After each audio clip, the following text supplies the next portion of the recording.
Primeira carta de Pedro. A primeira carta de Pedro dirige-se às comunidades do norte da Ásia Menor, Turquia, compostas de colonos assentados pelo Império Romano, gregos e bárbaros, outros povos, convertidos do paganismo. Conferir capítulo 4, versículo 3. Além de alguns judeus e sírios que sempre se encontravam nas cidades comerciais.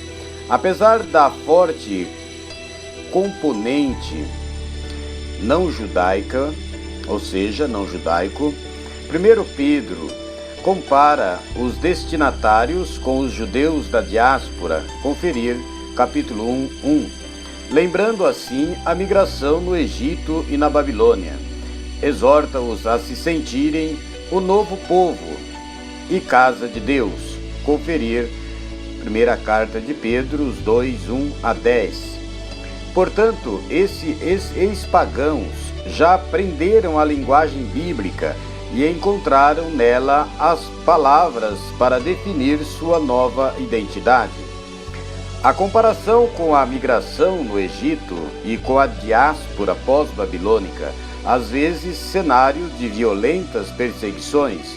Conferir introdução ao livro de Esther.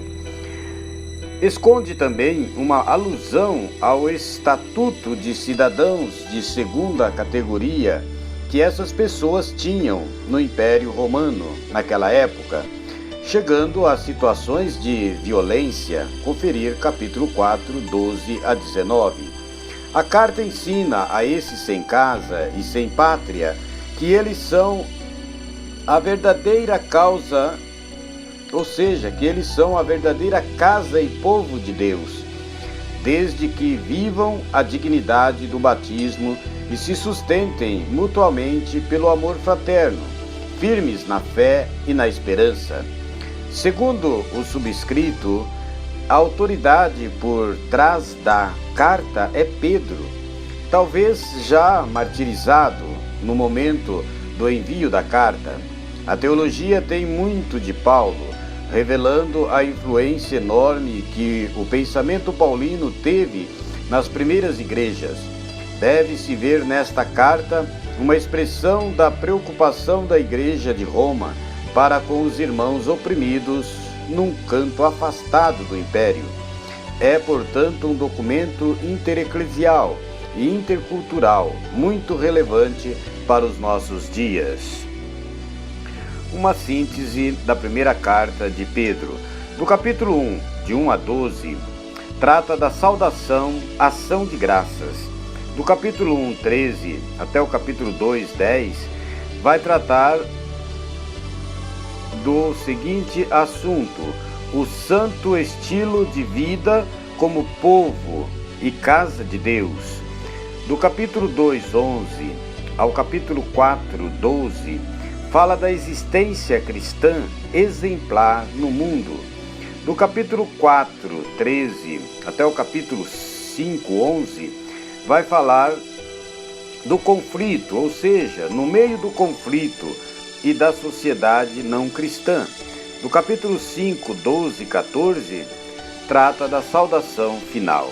Vejamos agora o conteúdo geral da primeira carta de Pedro. O núcleo da carta é essencialmente cristocêntrico. O testemunho cristão, dar a razão de vossa esperança. Conferir capítulo 2, 15. Pela configuração da vida ao Cristo servo.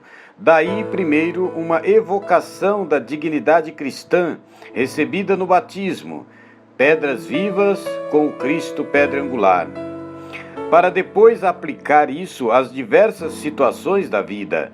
Enfim, seguem considerações diversas para a vida no meio do conflito com a sociedade. Passamos agora a ver os temas específicos da primeira carta de Pedro. Primeiro, estrangeiros no mundo. A carta aplica aos leitores os termos que lembram ao mesmo tempo os israelitas do Antigo Testamento, como migrantes ou estrangeiros no Egito e na Babilônia. e os estrangeiros residentes, com deveres, mas sem direitos, das cidades do Império Romano.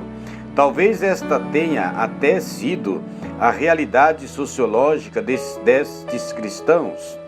Certamente é a experiência da fé diante de um mundo estranho ao projeto de Jesus. Ponto 2 do temas específicos. A comunidade eclesial é povo de Deus e casa de Deus, feita com pedras vivas edificadas sobre a pedra angular que é Cristo. Conferir capítulo 2, 1 a 10. Para que estas pedras sejam realmente vivas e a casa realmente casa, é preciso praticar a fraternidade no dia a dia. No ponto 3 dos temas específicos da primeira carta de Pedro, moral burguesa ou estratégia evangélica.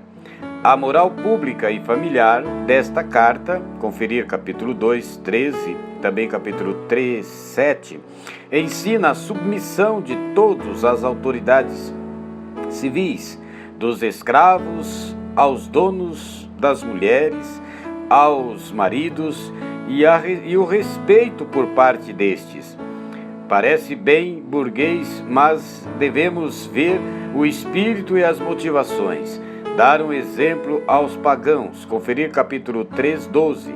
Conquistar o marido para a fé. Conferir capítulo 3, de 1 a 2. Dar as razões de nossa esperança a quem? Admirado. Pergunta. Conferir capítulo 3, 15. Enfim, imitar Cristo. Conferir capítulo 2, 21 a 25. Também capítulo 3, 18. E isso com o critério respeito para todos, inclusive para o imperador, mas para os irmãos, amor, e para Deus, temor. Conferir capítulo 3, 17. Vejamos agora o ponto 4 dos temas específicos da primeira carta de Pedro. A perspectiva do fim. Conferir capítulo 4, 7, dá força para aguentar essa vida estranha. Também hoje é bom que o cristão seja um pouco estranho no mundo, pois não dá para concordar com tudo. Para isso, é bom sabermos que nossa realização não depende de nosso sucesso neste mundo.